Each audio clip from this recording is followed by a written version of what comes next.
So time check 6:20 na. Kararating ko lang dito sa Agora Bus Terminal and magche-check-in na tayo sa hotel natin, which is ayan lang, Winmain Transient. Ito lang siya sa may Agora Terminal. Pabor na din kasi bukas dito rin tayo sasakay papunta sa Impasugong Bukidnon.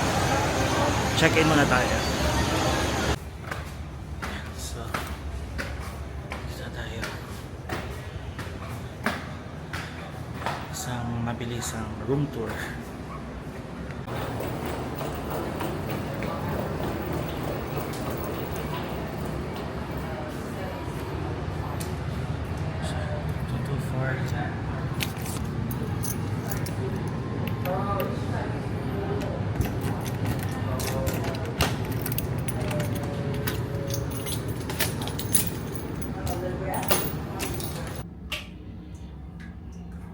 Decent naman, may sabon doon. Then ang room, so okay naman to, komportable naman, may TV, may malaking salamin, kama, yan.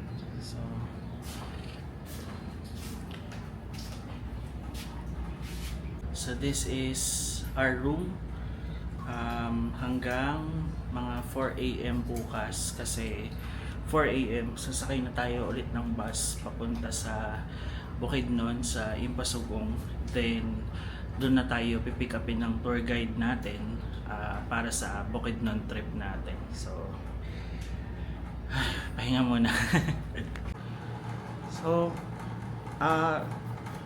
nakita ko lang tong hotel nung nanonood ako ng mga travel vlogs sa TikTok regarding sa dito sa CDO, and pabor siya kasi una, nandito na siya sa terminal mismo. Pagbaba ako, doon na yung sakay ng bus. Kanina doon din ako bumaba sa tapat halos ng hotel. So parang nasa, I think parang 800 ata yung binayaran ko dito for overnight or 24 hours or one day stay, 22 hours stay pala. So yun, so ang agenda natin, lalabas muna tayo, hanap tayo ng makakainan. Gusto kong puntahan yung Kogon Market kasi may nakita ako doon na kainan na parang native dito sa CDO or dito sa Mindanao. So tingnan natin kung kaya, kasi parang mga 30 minutes mo, ang 30 minutes walk yata papunta doon from dito sa hotel natin. So tingnan natin, pero labas na muna tayo para makakain tapos pahinga na.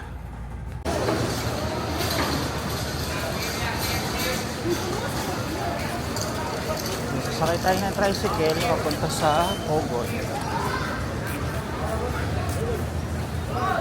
Yun, may tricycle doon.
Kagagaling lang natin sa public market, nakakain tayo, busog, masarap yung kinain natin.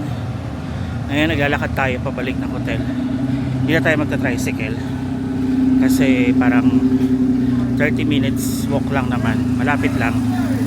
So exercise na din para kahit pa paano mabawas-bawasan yung taba.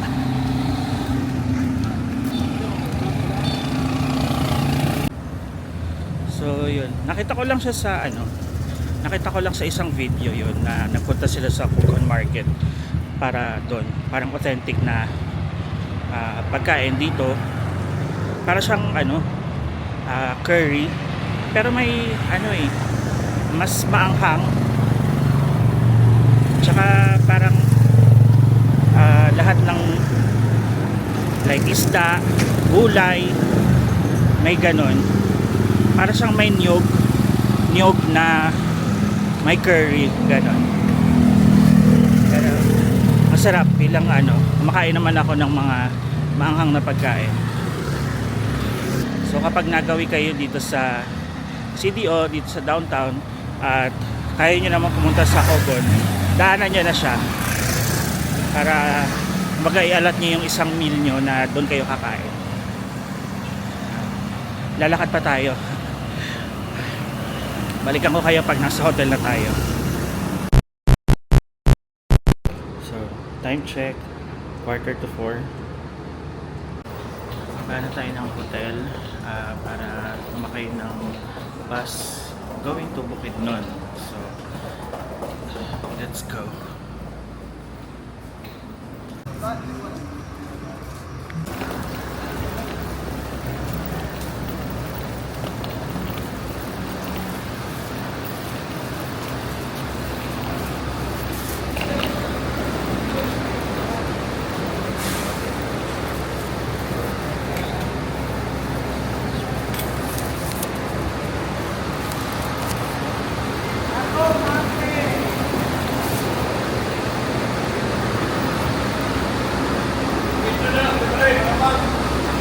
May pasugong?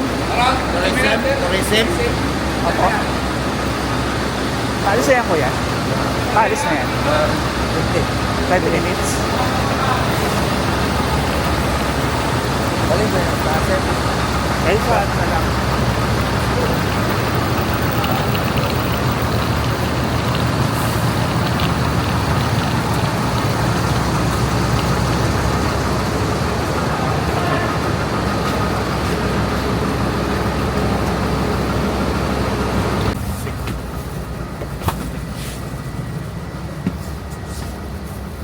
Pwede dito sa unahan ko.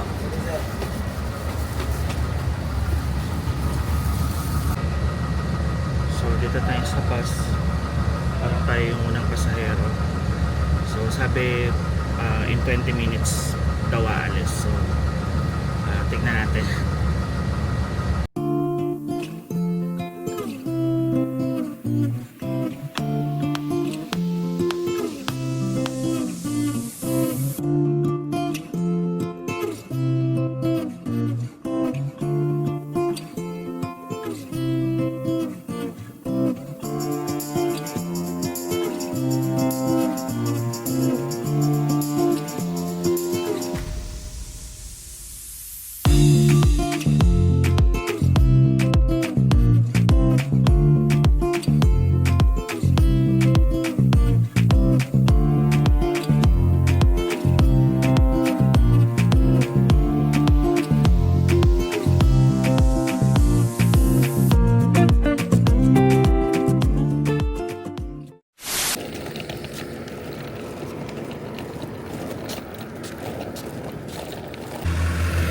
Tayo sa Impasugong dito sa tourism stop. Dito tayo susunduin ng tour guide na na-contact natin. So siya yung magtutour sa atin sa Bukidnon for 2 days, ngayon tsaka bukas.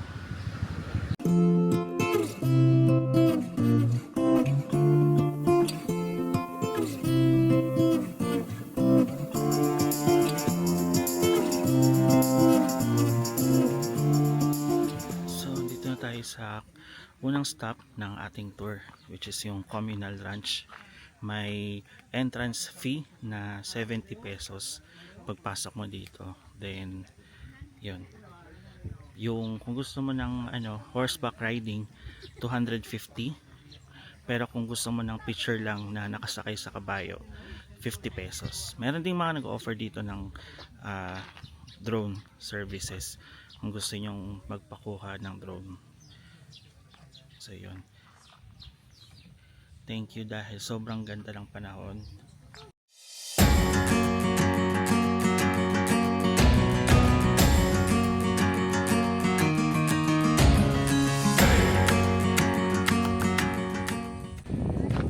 So ganda ng panahon kasi maaraw pero malamig, sobrang lamig kanina nung habal ride namin papunta dito.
So, photoshoot tayo. Naninibago ako kasi may nagtuturo sa akin ng tamang posing, tamang lakad. Samantalang nung nasa Camiguin ako,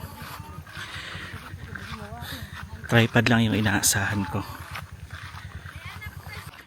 Again, thank you Lord sa magandang panahon, sa ligtas na biyahe.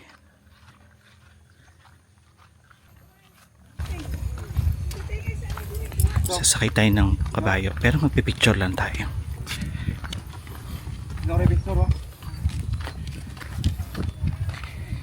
Hello, please be good to me. Alam ko mabait ka.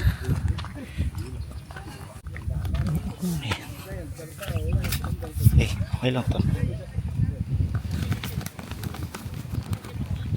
Ito muna. Wala mo. Hello.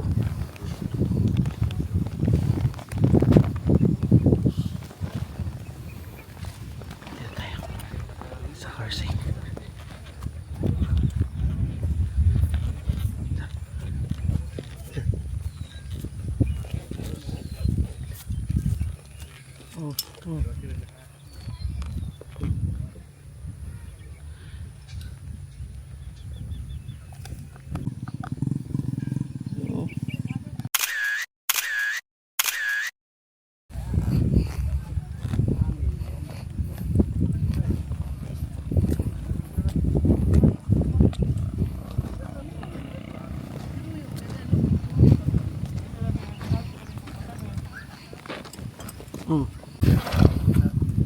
Thank you. Bait. Ay.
So, tapos na tayo sa Communal Ranch. Next stop na tayo.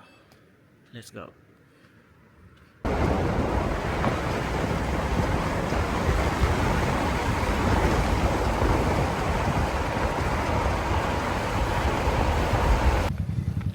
Next natin ang Lover's Lane.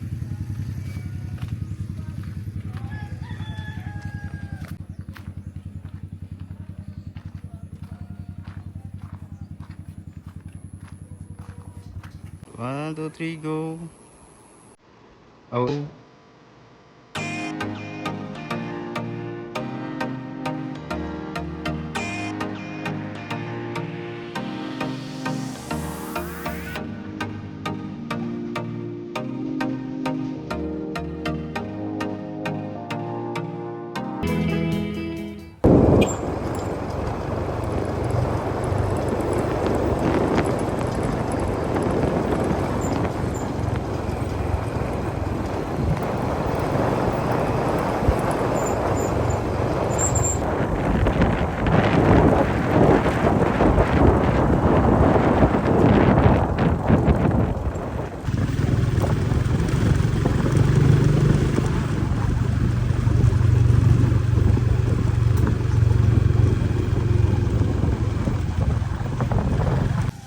Finally, dito tayo sa Roti Peaks. Grabe yung daan. Partida tuyo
pipicturan tapos lalakarin mo siya dito.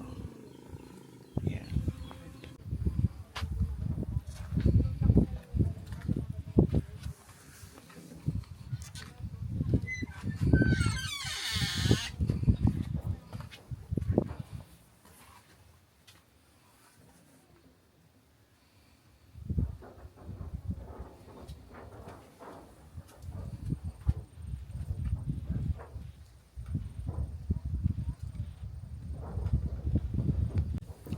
So, nandito tayo ngayon sa iconic na CR na may magandang view. So, pagmasok ka, CR talaga siya. Ay, ayan. Oh, ito yung view niya.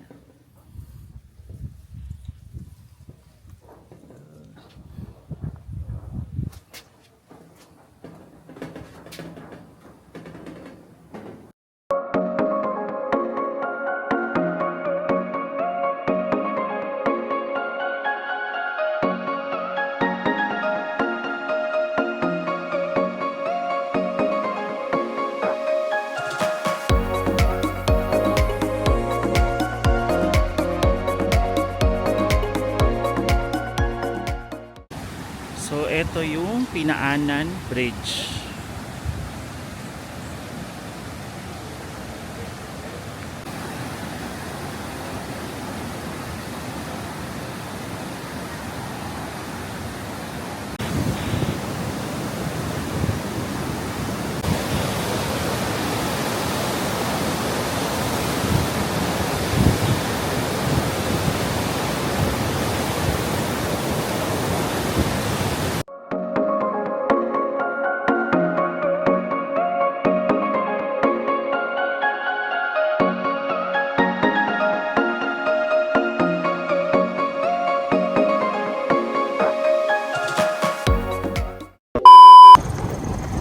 Ayun ganda na. Wala nang masyadong Panahon po ba ng pinya ngayon? sa ibang ano boss. Sa ibang bayan.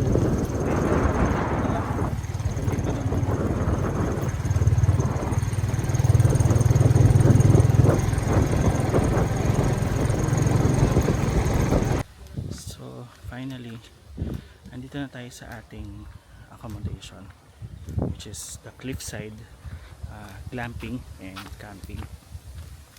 So, tapos na yung tour natin para sa araw na to.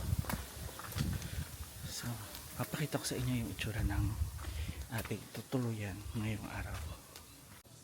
So, ito yung TP room na tinatawag.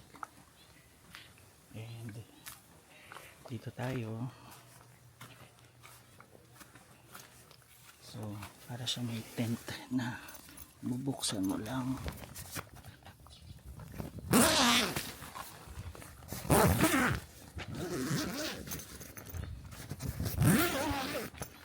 Yan. Then meron pa ulit isa.